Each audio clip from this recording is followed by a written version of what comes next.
This is episode 206 of the Beyond the Food Show, and today it's chapter 6 of She's Beyond the Food, My Story 2.0. Stay tuned for some vulnerable moments.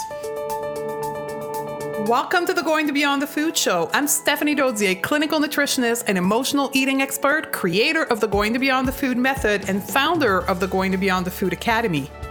Corporate executive turned health expert with my own journey with weight, body image, and food. It's now my mission to help smart, successful women like you live confidently right now and unconditionally. Ready, sister? Let's do this.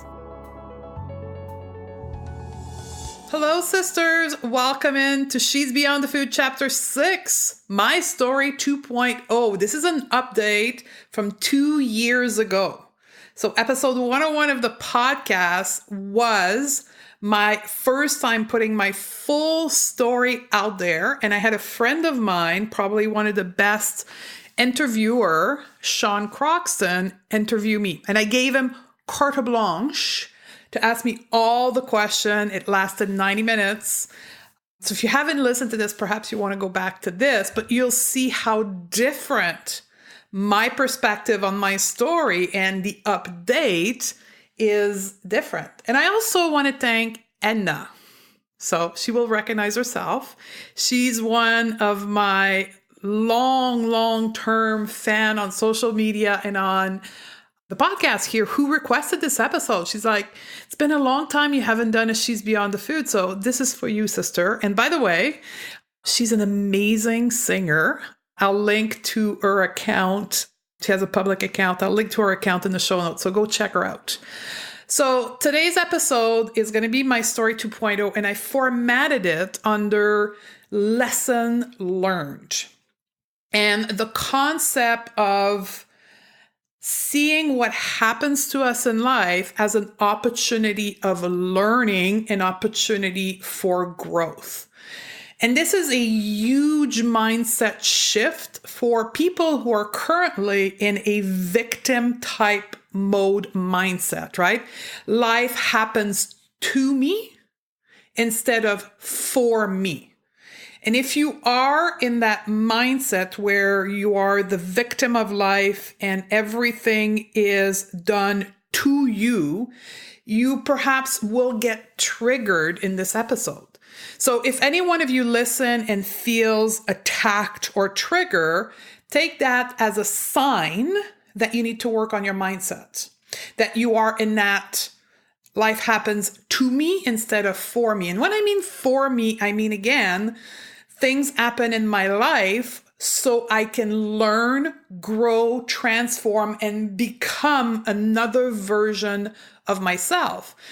And that is the shift of mindset that also happens when we move from dieting to intuitive eating, right? When we are in the diet mindset, like our body is our enemy, our body is working against us, right? Life is terrible.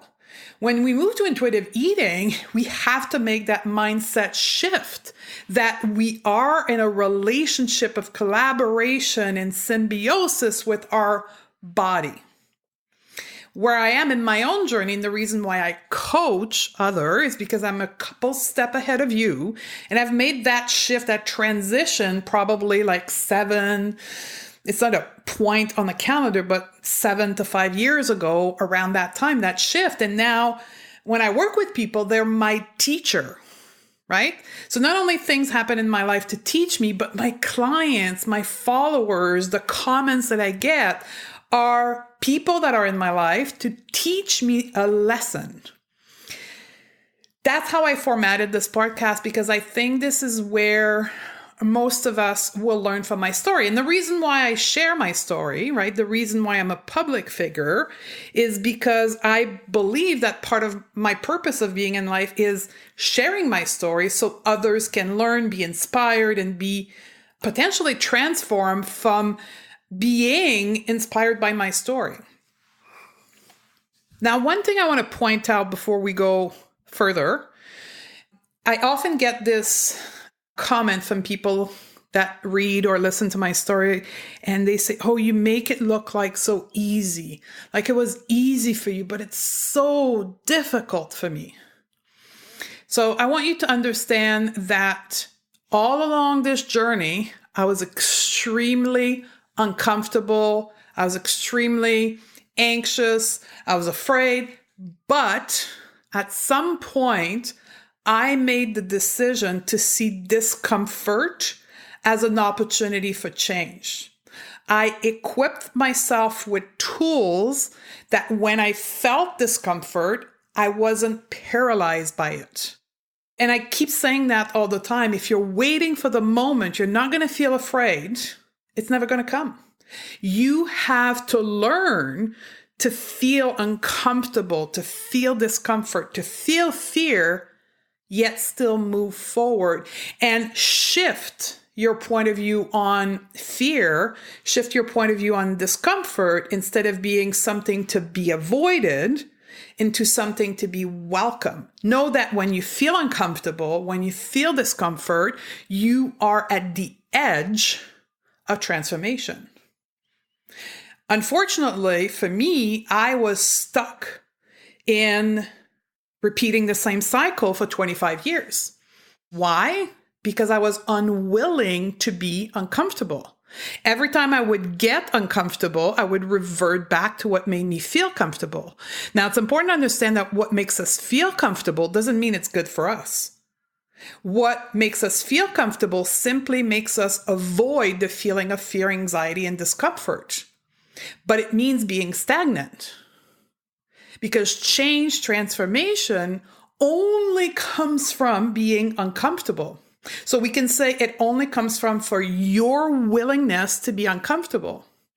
So if you feel stuck in any area of your life, know that the only reason why you're stuck is because you are unwilling to be uncomfortable. Now, I just did a coaching video on that inside of the Intuitive Eating Project, because typically student, either from the So You Want to Lose Weight workshop, which is our workshop to help women unpack their desire to lose weight, to lesson 3, there's a shift that happens in women's head that like, oh my God, it's really beyond the food. It moves from being, if you're a podcast listener, you have it intellectually in your head that it's beyond the food, that your relationship to food really has nothing to do with food, because you heard me talk about this dozens of times. It's intellectualized, but it's not embodied. You haven't had that like ha moment, that like, oh my God, I get it moment.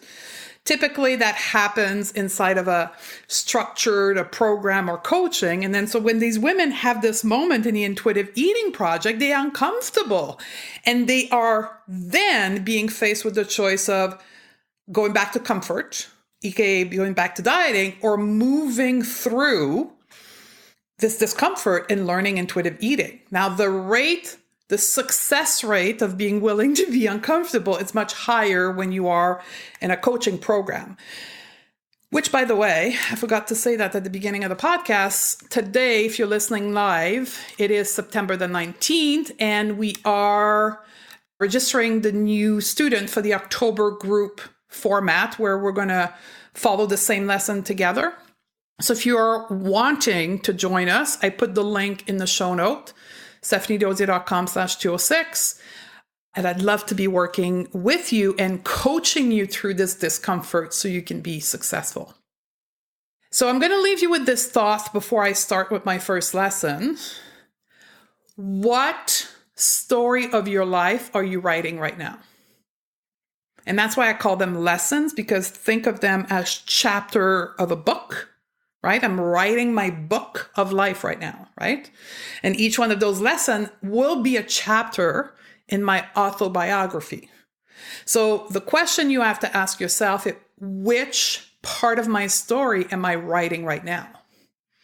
So let's get started with lesson 1 of my story. In lesson 1, this chapter is titled Weight Stigma is Real and Freaking Powerful. So weight stigma is the concept of discrimination, negative attitude, or stereotyping based on a person's weight. Back when I was 9 or 10 years old, I was faced with weight stigma. I had no clue it was called weight stigma back then, but because my body was different, I was taller than every kid, I was bigger than every kid, I had put on weight, society that I lived in did not accept my body to be different. So I had a lot of bullying that happened to me. Even my family were afraid of my weight. Like, in all their love that they had for me, they didn't wanted me to be different, in a different body than society accepted. So my mom sent me to Weight Watcher, right? So weight stigma was present in my life, and that's what started my journey. If weight stigma wasn't in my life, I would have never gone to Weight Watcher and likely not be here today, because I would have not put myself through dozens and dozens of diets. Now, one point I want you to understand, and I later learned, is that there's two forms of weight stigma. There's externalized weight stigma, which is typically what we face first. And that's what I faced when I was 9, 10, 11, and 12, were people shaming me for my body. That's external weight stigma. But the most powerful form of weight stigma is internalized weight stigma, when we shame ourselves with our body. Can you relate to that? That's what came later in my life, right? When I built up enough self-esteem and confidence in myself, likely in the early 20s, I no longer was a victim of externalized weight stigma. I was shaming myself. And here's the thing, internalized weight stigma is even more potent than externalized weight stigma. Now, weight stigma is a big thing in science. If you look at the science of obesity, this is a huge segment of why people are overweight, because of externalized or internalized weight stigma. It is recognized that the stress caused by weight stigma has a huge effect on our hormones, on our quantity of food we eat, on our habits. It's no longer a myth, it is a fact. So how much of how you're thinking in your head, how much weight stigma are you imposing to yourself? I know for me, for 25 years, it was nearly daily. It moved from externalized to internalized, and I created my own pain. I created the reason why I was using food to numb, because I was shaming myself. So the lesson here is, I didn't know that it was weight stigma. Externalized weight stigma kicked me into the cycle of dieting, but later on, I created my own weight stigma. I learned that I can't punish myself into what I want. I was stuck in that story that the more brutal that I was with myself, the more likely I would be to change my habit for 25 years. And it's not until I moved away from that real transformation started to happen, and I started to be happier and more confident and all the goody stuff. Let me move on to lesson 2. Lesson 2, when I look back at my life, is diet culture is a powerful motherfucker, and it's a monster, but it's optional. So if you're new to the podcast, let me quickly define what diet culture is. Diet culture doesn't mean being on a diet, though it's part of it, but it's not the concept. Diet culture is a system of belief that worship thinness and equate to your health and moral virtue, which means that you can spend your whole life thinking you're broken just because you don't look like the impossibly thin ideal, aka, right, internalized weight stigma, right? Diet culture promotes weight loss as a mean of attaining this higher status, this thin body ideal. And diet culture demonizes certain way of eating while elevating others. Currently, keto is better than low fat, right? It puts a value on food. And diet culture oppresses people who don't match up to this supposed picture of health and higher value that is the thin body ideal. So if you don't belong to this, you're not as, quote, good as people who are thin. And we see that on a medium like Instagram, for example, right? People that have a thin body have more followers than people who don't, right? So that's diet culture. That's what it is. It's real. I had no clue it existed. I thought that was the way life was. Like when somebody presented me with the idea that I could actually live my life and not pursue being in a thinner body, it didn't even sink into my brain. It was so foreign that I kind of deny it. I just passed right through it because it was impossible. So diet culture is real. Like you, we, me, you, we have a choice to participate in it. We have a choice to desire to be in a thinner body or not. And the suffering caused by wanting to be in a thinner body is completely optional. Again, 25 years of my life were spent being unaware that this ultimate body is a choice. And that leads me to lesson 3. Repeat or evolve, my choice. And that happened around my late 30s when I was presented with this diet culture concept and not needing to be in a thinner body. And then I realized that my entire life was a series of choices. I could choose to repeat my action, therefore have the same results, or I could change my choices and evolve. Now, it's entirely my choice, and then it becomes my responsibility. And that was a huge shift from being in the victim mindset, life happens to me, instead of life happens for me. When you really integrate this concept of choices in your life being simply a series of choices, and you take responsibility for your choices, then everything takes on a positive purpose, right? Because you choose where your life will unfold. You make the choice, no one else. And that to me, if you look back at major event in my life, that happened, that realization really integrated itself when I was 36, at the end of my 36th year, beginning of 37, when I collapsed on stage, right? I collapsed on stage at the peak of my corporate career. My body was exhausted from constant battle and weight stigma and negative mindset and on and off diet. And I was diagnosed with 5 chronic conditions, right? High blood pressure, high cholesterol, anxiety, panic attack, and depression. And for each one of those conditions was prescribed a medication. That was the solution that the medical world had for me. And I made the choice to not engage in this choice, but choosing something else. And that then became my choice, my responsibility.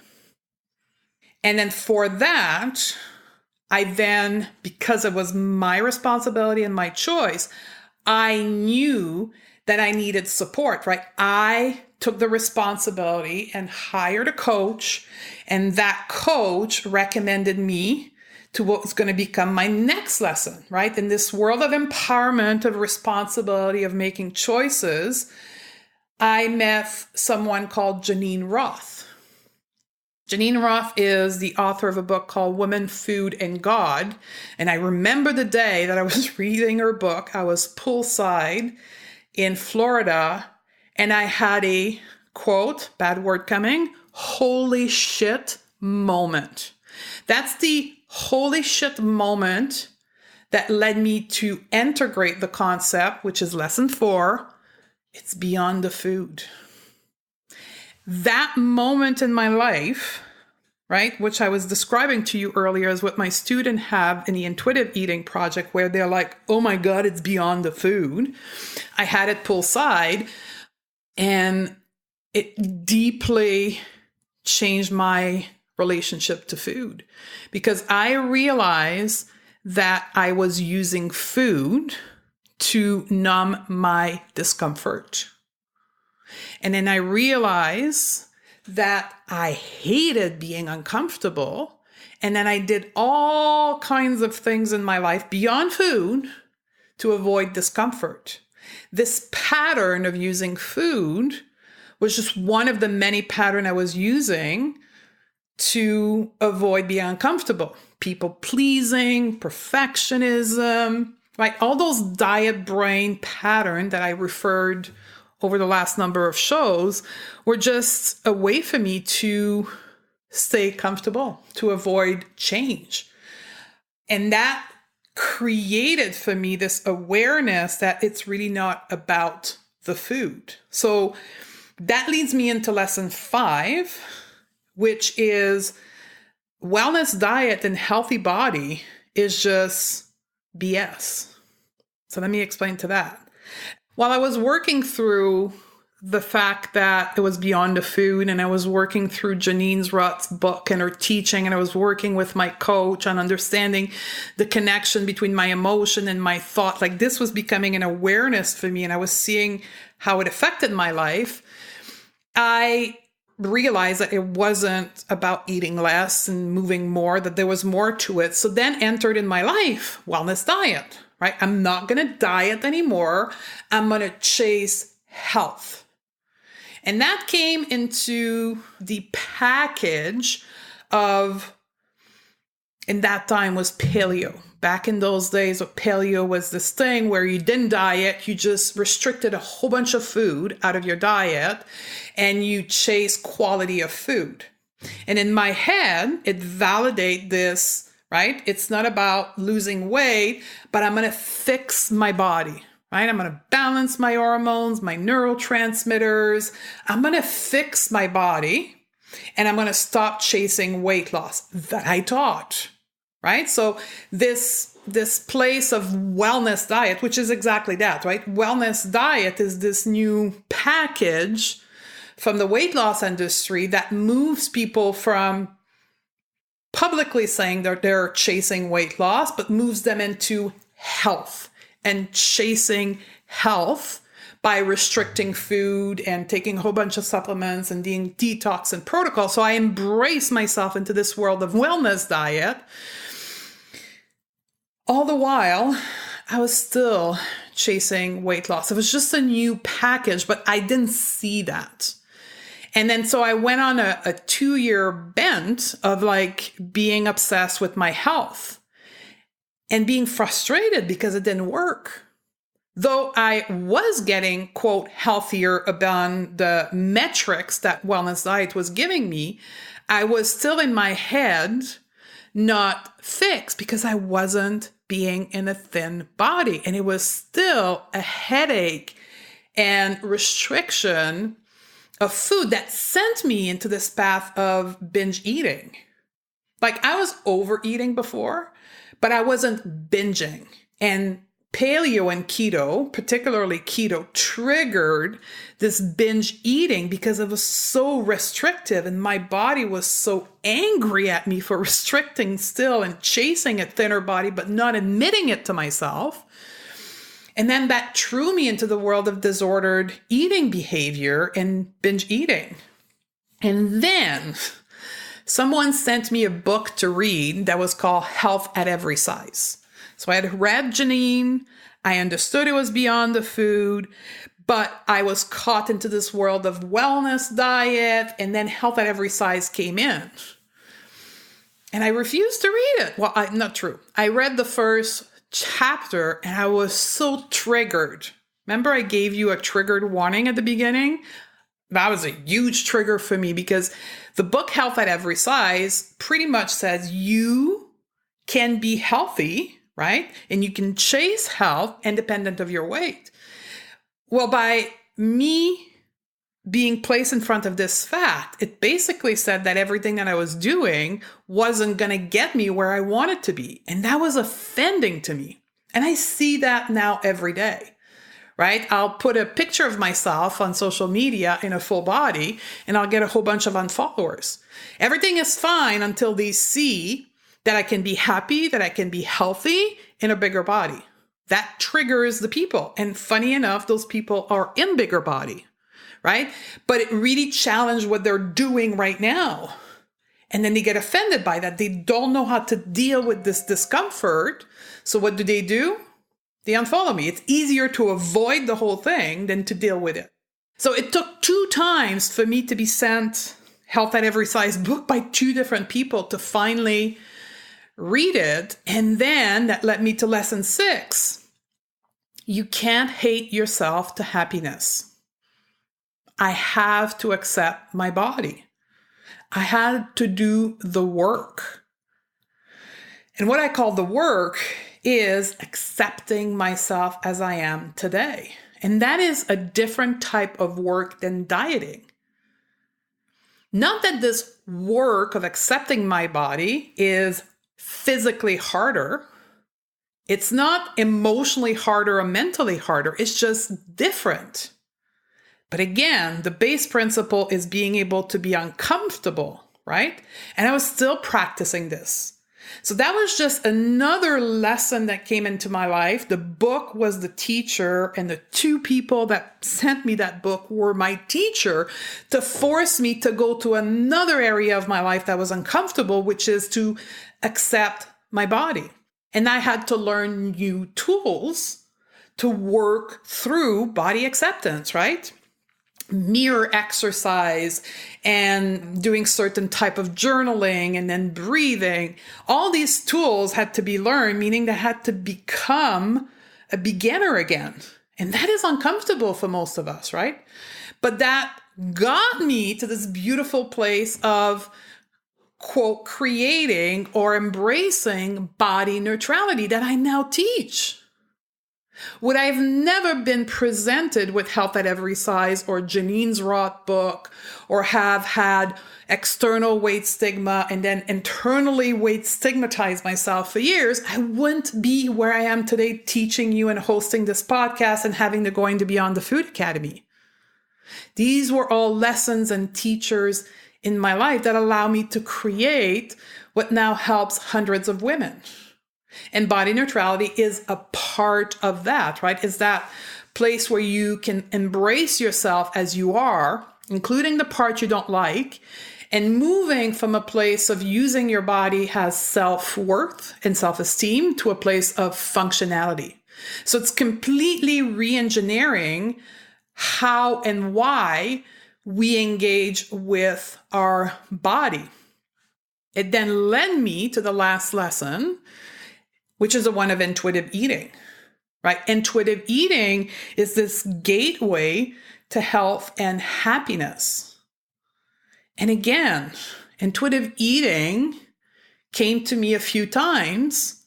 And to be honest, the first 2 times that it was presented to me through colleagues who sent me a book and sent me links, I refused to read it. Or I would read the first chapter or listen to the first podcast episode they would send me. I'm like, no, not for me, right? And then Evelyn Triboli, right, came into my life. For those who don't know who Evelyn is one of the 2 co-author of the Intuitive Eating book and a researcher with her colleague Elise Reich that researched this framework that is now called intuitive eating, which is one of the entry point of my teaching, is learning to change our relationship to food, moving to this place of self-care when it comes to our food instead of a desire for weight loss. But to be able to receive this information, I had to have the learning lessons from before. And part of moving our relationship to food to a place of self-care requires us to kind of accept our body. You see how beautiful life is? It just stacked those lessons one behind the other, put the right coaches in my life, the right program in my life, the right people who sent me the information so I can learn from each one of those lessons and grow and grow and grow and grow and become a better version of myself. Because that integration happened when I collapsed on stage. And I was then moved to a place of putting my life into this context of choices and learning and life happening for me instead of to me. And when this shift is well integrated and you're comfortable with it, then the rest of your life looks different because you're constantly learning and shifting and growing and evolving. So, what story are you writing right now? Which chapter of your autobiography are you writing right now? Are you stuck in chapter 2 for the last 20 years? Or are you moving through perhaps chapter 7, 8, 9, and 12 and constantly stacking the learning and the teachers in your life? So let me recap quickly the lessons as we close this podcast. Lesson 1 happened really young in my life, which was weight stigma. That weight stigma is real and freaking powerful. Lesson 2 was diet culture. And diet culture in itself is a monster, but it's optional. Lesson 3 was repeat or evolve. Everything in life is a choice. Lesson 4, it's beyond the food, right? When I read the book from Janine Roth, it's really not about the food. Lesson 5, wellness diet is the evolution of diet culture, and healthy body and the chase of a, quote, healthy body via wellness diet. It's just another form of dieting. Lesson 6, you can't hate yourself to health and happiness. And lesson 7, intuitive eating is the gateway to health and happiness. This is where I am in my book. What's going to happen in the future, I don't know, but I know for certain that I'm going to continue to write chapters in my book, and I'm going to continue to teach those chapters when I'm really comfortable in that element of my life, of my own story. Currently, the chapter I'm writing is about the mindset and self-coaching. And I have been practicing that for the last 2 years and learning from different people and being in different programs. And now I started to teach it. So for the first time, I'm teaching self-coaching in my signature program, the Going to Beyond the Food Academy, where I'm actually sharing with people the different tools that I learn and that I use every day to coach myself. Because I believe that if you can learn to coach yourself, you are a winner for the rest of your life. If you have the tool to know how to work your mindset, you can achieve anything for the rest of your life. So the Going to Beyond the Food method keeps evolving as my story is being written. So there you have it. My story 2.0 2019 update. I can't wait to do a 2021 update in 2 years from now and see which lesson I can stack up at the end of this. As you can tell in my voice, I'm really excited because that's how I see my life. When you make that shift, you see your life as literally a movie that you get to be the main character. So your quick exercise today, or for this podcast, is to really grab your journal and write at the top of it, what is the story I'm currently writing in my autobiography? Which chapter of my book am I writing right now? What am I learning right now? I'd love to hear from you, perhaps through social media, or if you're one of my students in the program, how sharing this helped you. If you could also leave us a review, that would be extremely helpful for us to rank the podcast higher so more women get the opportunity to listen to our message of going beyond the food. And when I say our, it's you and I, right? Because when you start in this journey, We are in it together as a community. So leave us a review on your iPhone through the app. It'll say there, leave a review. Stitcher does the same thing. It makes it super easy for you to do it. And I would really appreciate it. So we have another great podcast coming in next week. And it's going to be Guide 101 to Body Neutrality. Everything you've ever wanted to know about body neutrality will be in this episode. I want to make this a cornerstone that when people come to the podcast, they can go there to learn everything there is to be about body neutrality. I love you, sister, and I look forward to hang out with you on the next episode.